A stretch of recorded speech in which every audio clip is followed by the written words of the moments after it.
Hello दोस्तों, नमस्कार।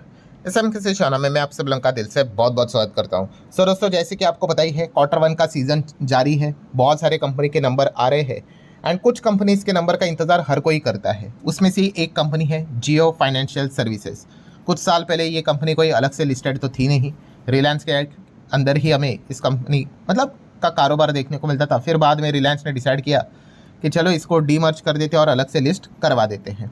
तो जिनके जिनके पास रिलायंस के शेयर थे उन पास जियो फाइनेंशियल सर्विसेज के एक एक शेयर हम लोग को आते हुए मतलब 1:1 के रेशो के हिसाब से शेयर आते हुए देखने को मिले थे। सो जेएफएस की अगर हम लोग यहाँ पे बात कर ले तो आज के दिन कंपनी के क्वार्टर 1 के नंबर्स हमारे सामने आते हुए देखने को मिल चुके हैं और नंबर मार्केट बंद होने के बाद सामने आए हैं। मतलब क्या है कि यस कि बाजार का रिएक्शन ये हमें कल पता चलेगा। आज के दिन जियो फाइनेंस किधर भी चला होगा, ऊपर नीचे, वो मैटर नहीं करता है। कल कैसे रिएक्ट करेगा ये देखना काफ़ी इंटरेस्टिंग पार्ट होने वाला है। सो जियो फाइनेंस के नंबर को स्टडी यहाँ पे करेंगे। नंबर स्टडी करते वक्त कुछ और भी एक्स्ट्रा चीज़ें हमें सीखने को यहाँ पे मिल जाती है। जैसे कि आप पीडीएफ ओपन करोगे तो आपको कंपनी बताती है, पेरेंट कंपनी मतलब वही जेएफएस, उनके सब्सिडरीज के बारे में बताया गया है। ये सब्सिडरीज मतलब यस, इससे रिलेटेड कभी भी कोई खबर आएगी ना तो जियो फाइनेंस का शेयर आपको तेजी मंदी करते हुए देखने को मिलेगा। डिपेंड करता है कि खबर कौन सी रहेगी। देन अगर हम यहाँ पे बात कर लें तो जॉइंट वेंचर के बारे में भी उन्होंने बताया है, ठीक है, जहाँ पे ब्लैक रॉक के साथ उन्होंने जॉइंट वेंचर किया है, अलायंस के साथ उन्होंने किया है, ठीक है, जहाँ पे आप मोस्टली कह सकते हैं कि 50-50 दोनों बिजनेस यहाँ पे करते हैं। एंड देन अगर एसोसिएट के बारे में भी उन्होंने बताया है। एसोसिएट मतलब क्या कि 50% से कम बट 20% से ज़्यादा का स्टेक, जहाँ पे उनका अच्छा सिग्निफिकेंट इन्फ्लुएंस रहता है, तो उसके बारे में भी उन्होंने डेटा यहाँ पे देके रखा हुआ है। थोड़ा सा मैं एक्स्ट्रा इन्फॉर्मेशन दे देता हूँ।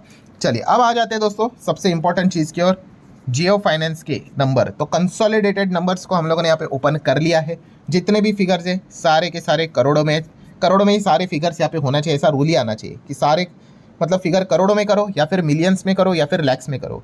एनीवेज सीक्वेंस को एक बार देख लेते हैं। जून, मार्च, जून, मतलब जैसे हम लोग पढ़ते हैं वही सीक्वेंस है। स्टार्ट करेंगे दोस्तों। सबसे पहले अगर आप यहाँ पे देखोगे कि अगर मतलब ऊपर से अगर हम यहाँ पे देखेंगे तो टोटल इनकम कितना है, 2004, ठीक है, 2004 करोड़ की कमाई जेएफएस ने इस क्वार्टर में की है। 3 महीने पहले का जो क्वार्टर था उसमें 1000 करोड़ की कमाई थी। मतलब आप सीधा देख सकते हो 1000 करोड़ से 2000 करोड़, 1000 करोड़ की रफली जंप नजर आ रही है। और मतलब एक साल पहले की अगर हम यहाँ पे बात कर ले तो 620 करोड़ के आसपास की कमाई थी, जो अब 204 करोड़ यहाँ पे हुई है। सो ह्यूज जंप हमें देखने को मिली है। जब भी एकदम आउट ऑफ द बॉक्स हमें जंप देखने को मिल जाते तो थोड़ा सा हम लोग डिटेल्स को भी स्टडी कर लेते हैं। सो अदर इनकम का कंपोनेंट कोई है क्या कि जिसने इस चीज़ को चेंज किया है, तो इस सवाल का जवाब है नहीं। यहाँ पे किस चीज़ के चलते इतना ज़बरदस्त इनकम हमें बढ़ते हुए देखने को मिला है? यस, इसके पीछे का कारण है डिविडेंड इनकम।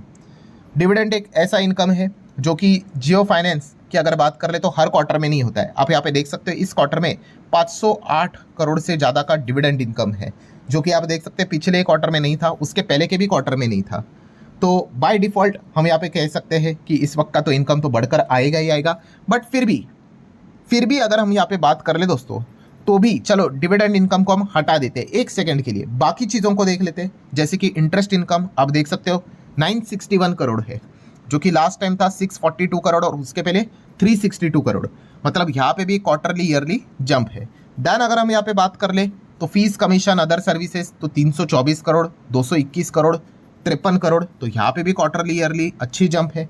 एंड रही बात आखिर में net gain on fair value changes. Net gain on fair value changes मतलब जैसे कि मान लो कि जियो फाइनेंस ने किसी इसमें इन्वेस्ट करके रखा हुआ है, तो इन्वेस्ट करोगे तो आपको पता है ना आपका हमारा सबका पोर्टफोलियो कैसे ऊपर नीचे होता है।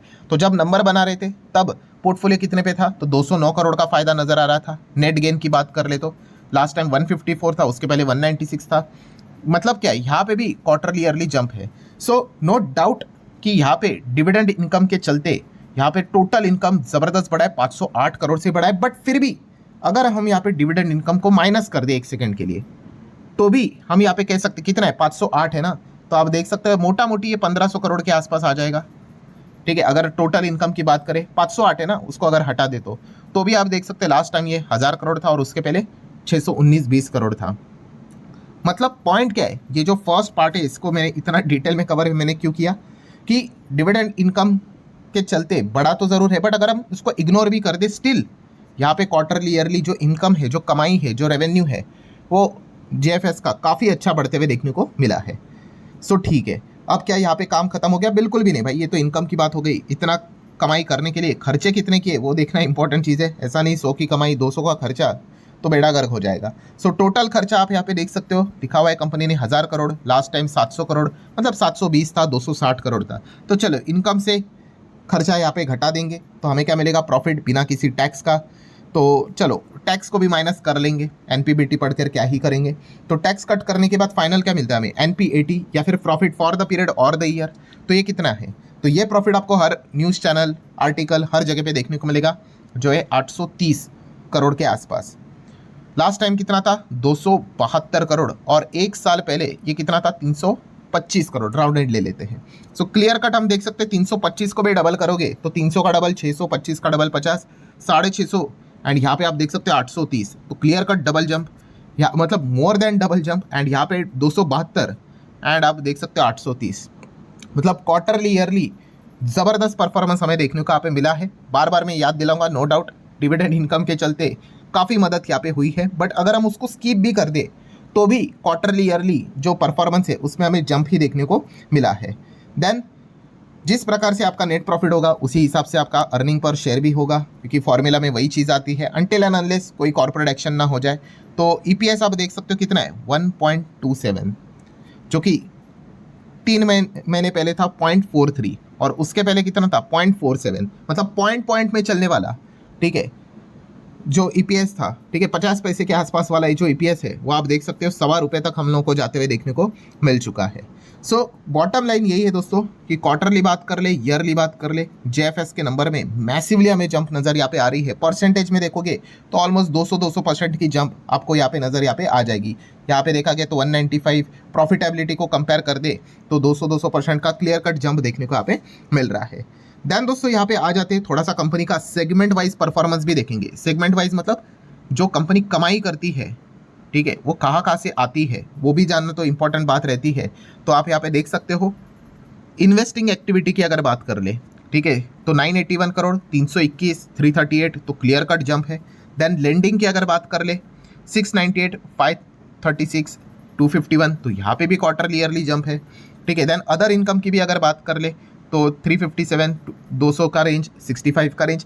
मतलब अगर मैं एक लाइन में बोल दूँ कि यहाँ पे quarterly as well as yearly काफ़ी शानदार परफॉर्मेंस दिखाया है, वो डिविडेंड वाला फैक्टर आ गया ना, तो उसके पास कैमरा ज़्यादा जा रहा है, जो कि जाना भी चाहिए, बट अगर वो नहीं होता तो भी नंबर हमें यहाँ पे क्वार्टरली ईयरली काफ़ी बढ़िया नज़र यहाँ पे ज़रूर आते, जो कि आज हमें देखने को भी यहाँ पे मिल रहे हैं।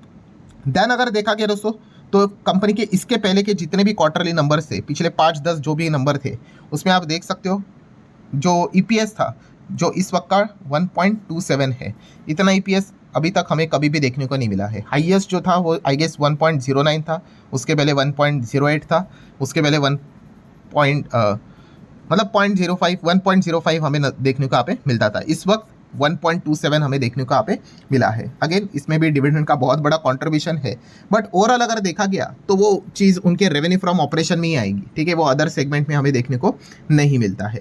देन अगर मज़ेदार बात करें तो यस, शेयर होल्डिंग पैटर्न हमने यहाँ पे देखा था कि प्रमोटर ने यहाँ पे स्टेक बढ़ाया था 47.12 से 49.13 तक जाते हुए देखने को मिला था। और किन से छीना? सभी लोगों से छीना, मतलब एफआईएस से भी स्टेक छीना। एफआईएस 12.31 थे, 11.61 कम हो गए। डीएस 14.26 से 13.34 हो गए। गवर्नमेंट तो न्यूट्रल ही है, ज़्यादा कुछ है भी नहीं। पब्लिक 26 के आसपास था, वो 25 के रेंज में आ गया। मतलब तीनों ने बेचा, खरीदा किसने? प्रमोटर ने, ठीक है। तो उसके बाद ये फिलहाल तो नंबर हमें देखने को यहाँ पे मिल रहे हैं। सो ठीक है दोस्तों, जियो फाइनेंस के जो नंबर थे वो मैंने आप लोगों के सामने रखे हुए हैं, ठीक है। अब इंपॉर्टेंट चीज़ क्या, जैसे मैंने कहा कि कल टुमारो की अगर बात कर ले, ठीक है, बाजार का रिएक्शन क्या रहता है, ये सबसे सुप्रीम चीज़ रहती है, ठीक है। हर किसी का अपना अपना अनुमान होता है भाई, किसी को अच्छे लगते हैं, किसी को नहीं अच्छे लगते, किसी को बहुत अच्छे लगते हैं, किसी को बहुत खराब लगते हैं। तो बाजार का ओवरऑल रिएक्शन क्या रहेगा जेएफएस के नंबर को लेकर, वो कल देखना काफ़ी इंटरेस्टिंग पार्ट यहाँ पे रहने वाला है। एंड बाजार का रिएक्शन मतलब क्या, खास करके यस, जिसको हम कहते हैं बड़े प्लेयर्स, ठीक है। बड़े प्लेयर्स का रिएक्शन क्या है भाई, वही तय करता है, ठीक है। अभी एक छोटा, अगर कोई एक छोटा प्लेयर मतलब जिसके पास मान लो कम पूंजी है, ठीक है, वो कितना भी शेयर को यहाँ पे बाय कर ले या फिर सेल कर ले, शेयर के प्राइस के ऊपर कोई रद्दी भर भी फर्क नहीं पड़ता है। बट वहीं पे जो बड़ा प्लेयर होता है वो अगर बाय कर ले, मतलब मान लो किसी ने 100-200 करोड़ के शेयर खरीदे या फिर किसी ने 100-200 करोड़ के शेयर बेचे, तो फर्क पड़ता है कि नहीं? यस, फिर वो फर्क हमें नजर यहाँ पे आता है। तो इन शॉर्ट बड़े प्लेयर्स को नंबर कैसे लगे ये कल हम लोग को पता है यहाँ पे चल जाएगा। इसलिए मैं हमेशा आपको ये भी चीज़ सिखाता हूँ कि मार्केट का अनुमान क्या था, हमारा अनुमान क्या था, एक्चुअल में नंबर्स कैसे थे, ये सारी चीज़ें तो हम नोट कर लेते, बट सबसे की पॉइंट कौन सा होता है? यस, कि अगले दिन बाजार का रिएक्शन क्या था। बाजार का रिएक्शन मतलब इन शॉर्ट आप बोल दो कि बड़े प्लेयर्स को ये नंबर कैसे लगे, एंड अगर वो भी अगर मतलब अच्छे लगे बड़े प्लेयर्स को, तो फिर हम कह सकते कि हाँ भाई सब कुछ 4 टिक्स हमें देखने को यहाँ पे मिल रही है। ठीक है, तो ये एक अच्छी चीज़ यहाँ पे मानी जाती है। सो ठीक है दोस्तों, जेएफएस के पूरे जो नंबर्स थे वो आसान भाषा मैंने आप लोगों के सामने यहाँ पे रख दिए हैं। आशा करता हूँ वीडियो हेल्पफुल लगा होगा। चाहो तो लाइक एंड शेयर यहाँ पे कर सकते हो। वैसे आपको कैसे लगे ये नंबर, आप जरूर अपनी राय कमेंट सेक्शन में रख सकते हो। सो मिलते हैं दोस्तों अगले वीडियो में, तब तक के लिए बाय बाय।